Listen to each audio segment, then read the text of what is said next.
Welcome to 1001 Ways to Cope with Stress.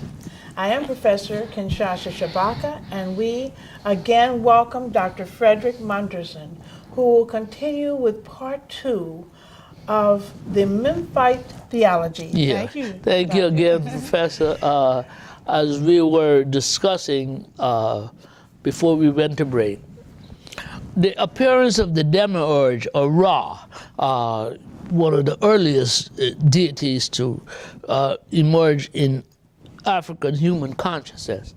Egyptian cosmogony takes on a new direction with the introduction of an idealist component. Ra achieved creation through the word.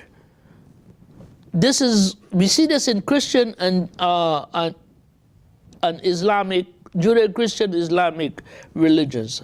And the logos, the word of Heraclitus, the spirit, the objective idealism of Hegel. Hegel was a 19th century European scholar that worked with Karl Marx and created the communistic theories and stuff like that.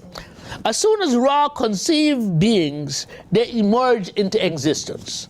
There is therefore an obvious objective relation between spirit and things. The real is necessarily rational, intelligible, because it is spirit. Therefore, the spirit can perceive eternal nature. Ra is the first God, the first demiurge of history who created through the word.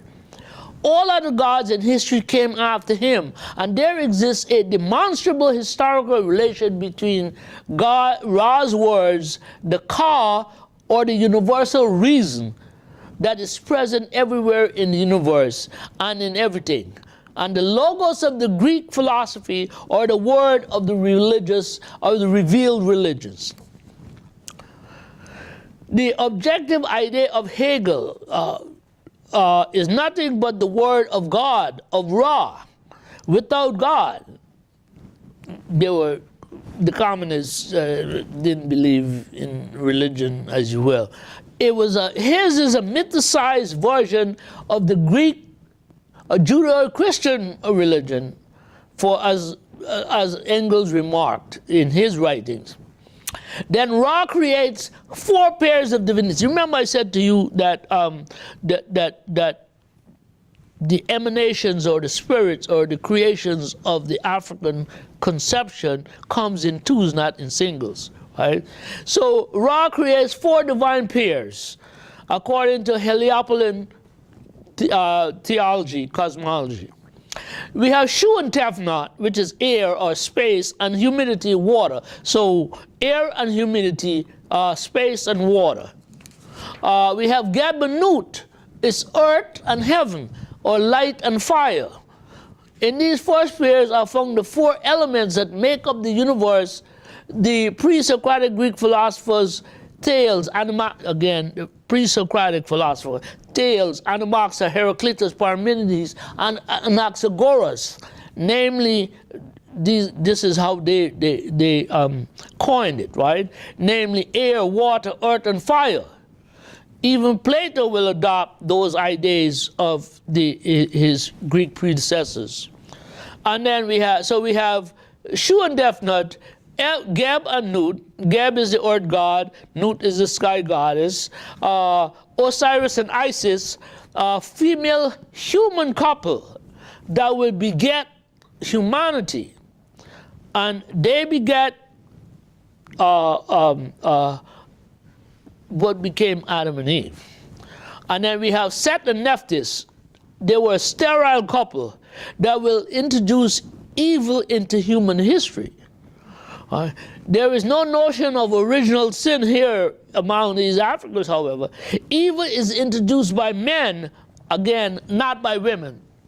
So, you know, the whole notion, they turn the tables on the female sex, because Jeremiah had taught that in the earliest time, women rule and women were overthrown. So somewhere along the line, this guy comes up with the idea that it was Eve who gave Adam the apple, but it was probably Adam who did whatever his misdeed was, and that created the whole notion of evil.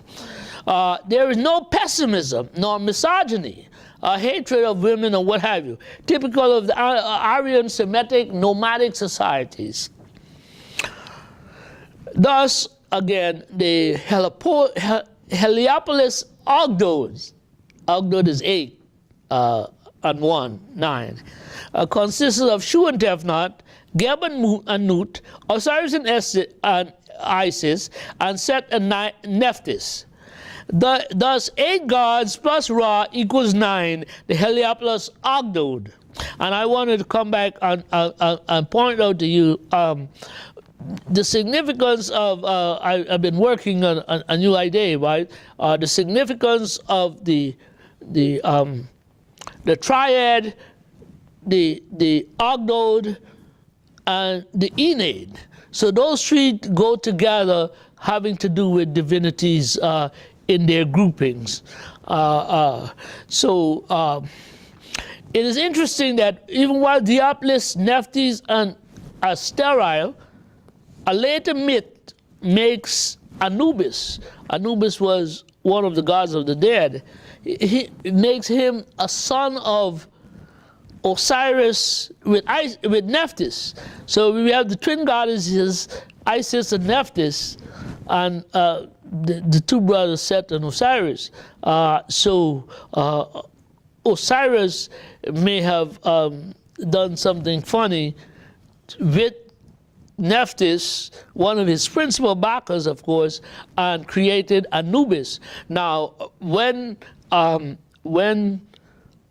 Set killed Osiris, Ra sent Thoth and Anubis to protect Osiris after he was found by Isis and Nephthys.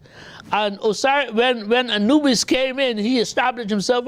He says, "I'm here to protect Osiris." So he was a fighting god. You know? So in conclusion, an idealistic or spiritualistic component is introduced in Egyptian cosmogony with the appearance of Ra, the demiurge, and is the basis for the concept of the Greek idealistic school of Plato and Aristotle. You see, there's been a lot of pushback to those who have claimed that the Africans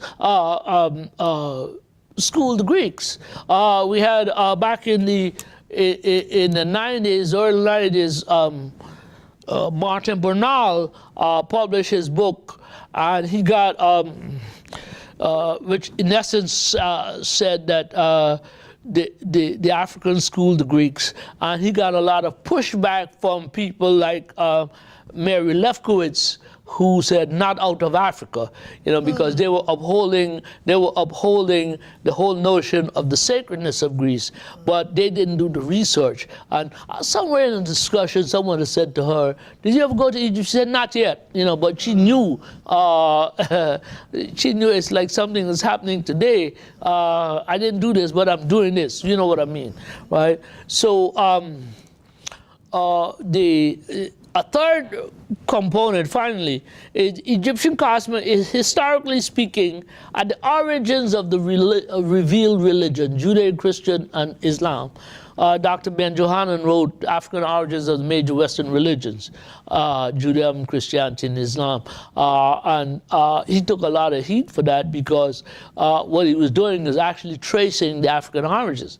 And let's face it, and when we come to a further discussion on this, it's going to show you how as we move along the historical continuum, scholars are dismissing earlier research, but their work becomes subsumed in even later research, right? And we'll talk about this in a moment. So, in fact, Ra is in the history of religious thought the first god, autogenos, who was not created, who has neither father nor mother. On the other hand, Set, jealous because he is sterile, kills his brother Osiris, who symbolized vegetation, from the discovery of agriculture to the Neolithic period. The latter rises from the dead to save humanity from famine. Osiris is the god of redemption.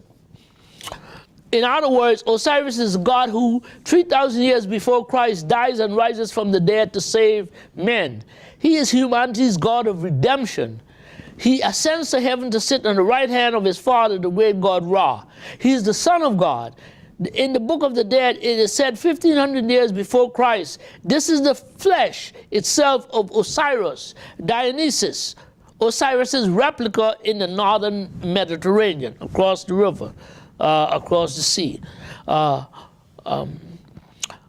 Dionysus is of the god, the replica of Osiris on the northern shores of the Mediterranean, will say 500 years before Christ, drink, this is my blood, eat, this is my flesh. And because of the twisting of the approach to interpret African experiences, one can see how the degradation of these types of beliefs can lead to the notion of the sorcerer in Africa who eats people. You know, the Africans were barbaric. They wanted to eat people who came to visit them. One of the famous guys, Calypsonian Sparrow, has a song called Congo Man about this guy eating these people and what have you. But all of this is falsity to misrepresent how the Africans taught. I mean, if you think about Moret and even Breasted, James Henry Breasted, great scholar. He translated the ancient records of Egypt, 5 volumes, out of the University of Chicago, 1905, 1906. Then he wrote a history of Egypt, 1907. In 1912, he wrote Development of Religious and Thought in Ancient Egypt. In 1916, he published Ancient Times, where he began by describing the Egyptians as tall, thin, brown men. And then within a few decade or so, he reissued the book and he dropped that line and he started talking about the great white race.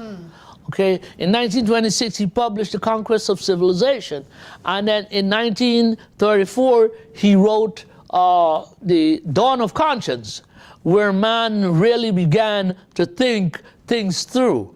However, what he did say as the argument for the external Asiatic origins of the Egyptians along the Nile, he did say that they used pots and pans, irrelevant material, and no credible response needs to be made to such an argument. So in essence, that he was good and bad, but he's the one who discovered the Memphite theology, or the Shabaka stone, in the British Museum. And at the time, it was up against a wall. It was very difficult, heavy piece of material, very difficult to get to it. He went with a lantern, and he tried to translate it and stuff like that. So lo and behold, now we come to a guy named Hornhog. And he said in his book called Conceptions of God in Ancient Egypt, he is saying that this fellow, Juncker, German scholar, Juncker had put great faith in this document, as Breasted had argued that it went back to the beginning of Egyptian civilization. And he is saying that Juncker was wrong because it is more recent, at least the 19th dynasty, perhaps even the late period. That is to say, the late period is about the period of the 25th Ethiopian dynasty. Okay, now, here we have one, of course, like I said, he discovered translated and transliterated and translated the document in 1901, before his other works. Okay, now the argument that this document may be of the time of the late period, which is the time of the 25th Ethiopian dynasty in Egypt, conflicts with the whole notion that the guy that was transcribing it didn't know what he was doing, right? And he was not a philosopher. And this is not philosophy, religious philosophy. Yet still, the great minds of the West have been embroiled in trying to figure out what it is. And thanks to George G.M. James, we learn its relationship to the, the Laplace theology, that hypothesis, Laplace, that how the heavens were actually created. So it takes us into another realm that I'm getting to, that is to say, Breasted at first dated this to before Norma. Norma appears around 3200. Again, we have, the point I was trying to make is how these people discount African scholarship. Okay, and Africans, I mean, you look at the great African theorists and scholars and the work that they produce, and what you find is that a great deal of energy is expended to discredit what they're saying, right? I mean, this is out of the realm, but recently, on April 4th of this year, 2019, and I had to write an article in response to this, right? A columnist in the New York Post attacked Reverend Sharpton at the time when he was holding the 28th convention honoring Dr. King's work of rising all boats.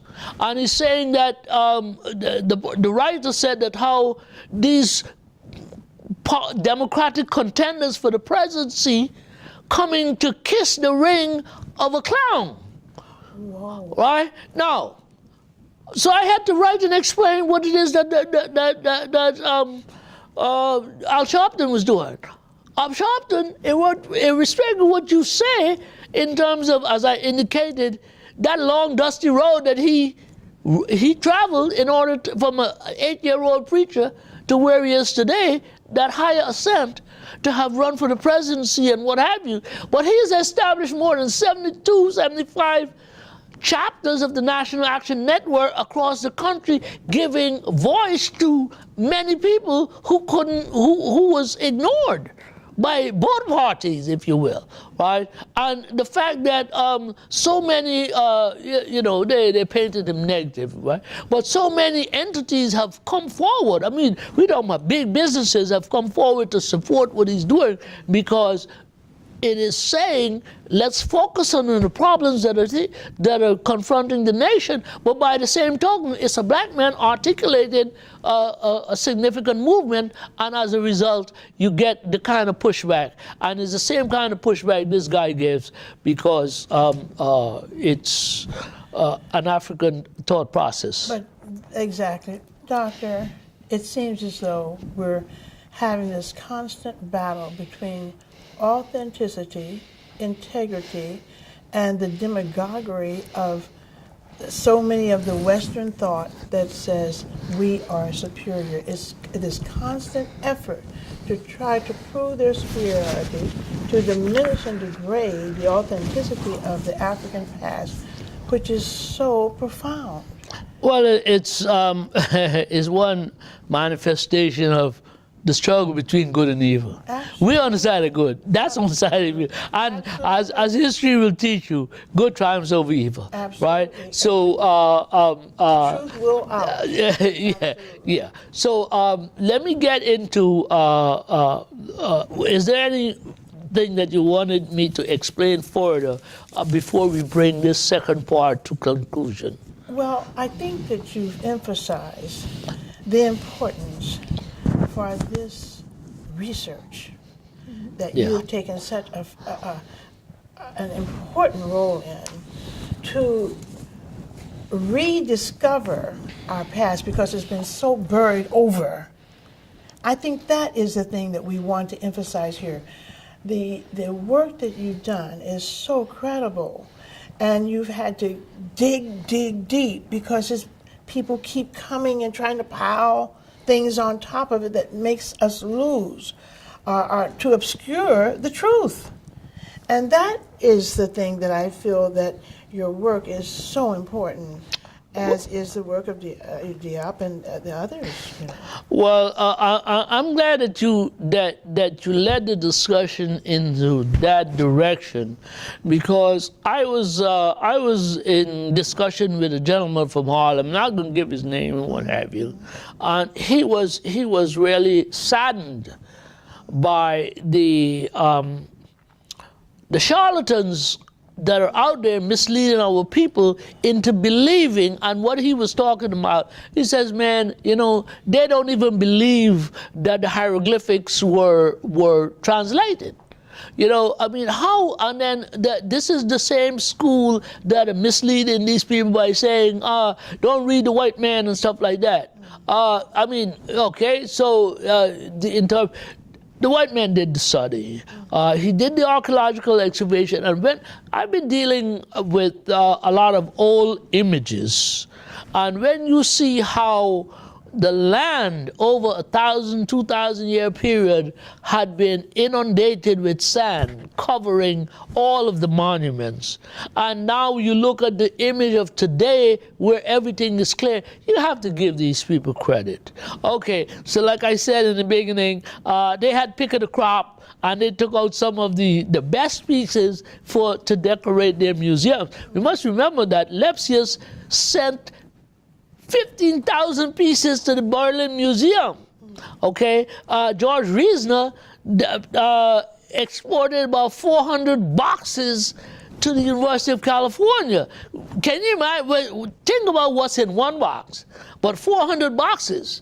Lord Carnarvon, who did the on the road, the work of Howard Carter, who discovered the Tutankhamun's tomb, right? He had the most select, unique collection. When he died, they sold it to the Metropolitan Museum of Art.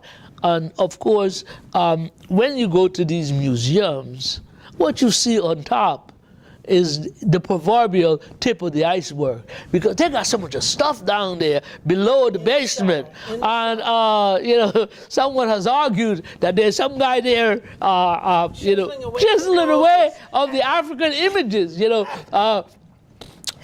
It's not laughable. It's pathetic. It's really pathetic. It's sad, and it's so sad you can't cry over. You got to laugh about the clownishness, right? I mean, consider that outside of Egypt, a great many of the statues, we talked about this before, their images are disfigured, even in Egypt, right? There are two places that I want to bring attention to, right? First of all, at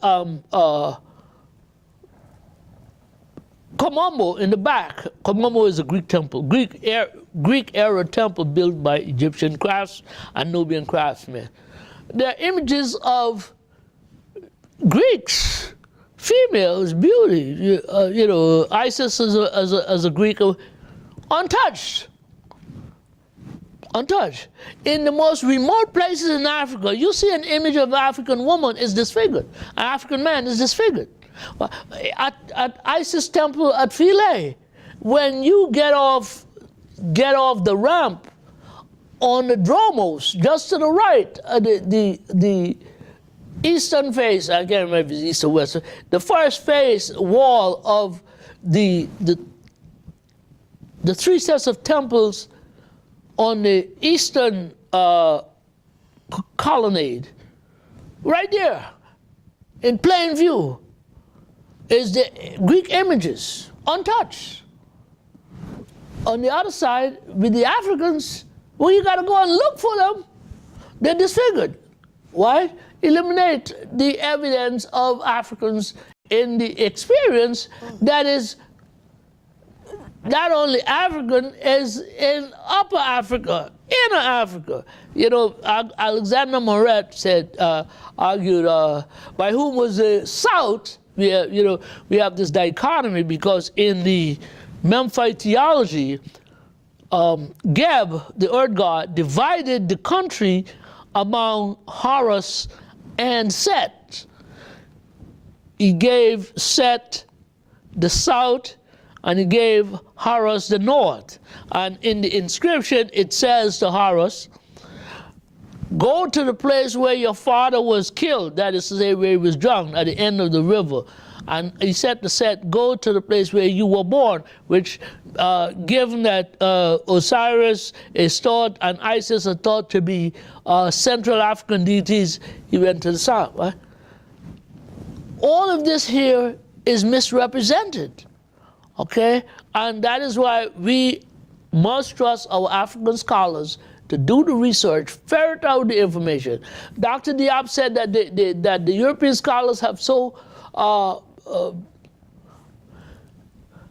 misrepresented the information that it is difficult to put it back together. But only painstaking research will bring out what it is that the Africans need to understand. They've made an effort to mutilate our past, and that's the thing which you are, it's so important, the work that is being done by you and those others who take seriously our past.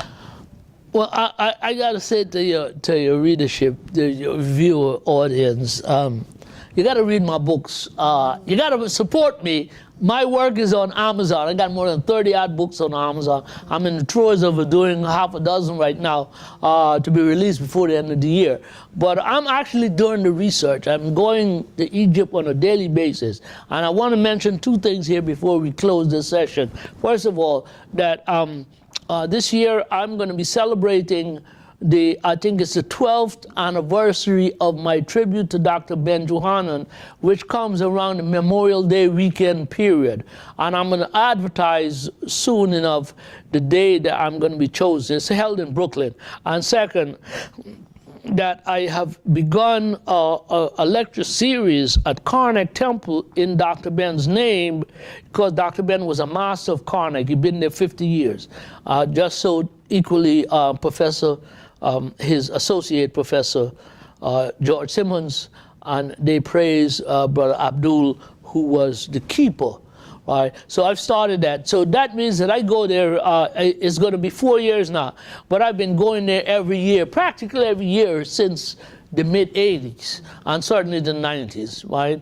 But our people need to go to Egypt. You can't get to Egypt. Buy my books. Support me. Help me out. Yeah. Help yourself out, because when you have this knowledge, you are increasing the likelihood that you, your children, and the human population will recognize civilization. Our past is their past. They don't need to steal it. They need to understand it and appreciate it. I thank you, Dr. Monderson, for part 2 of the Memphite Theology.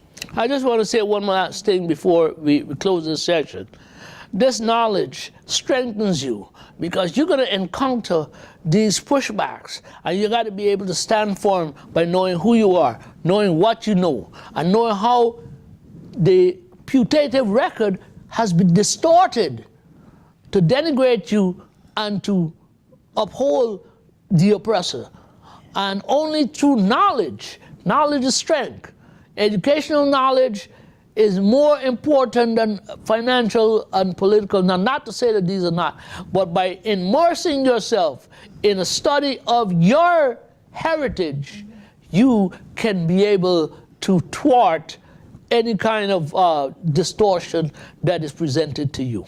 And the Thank truth, you. And the truth will prevail. Thank you very much. Thank you. Thank you for listening to 1001.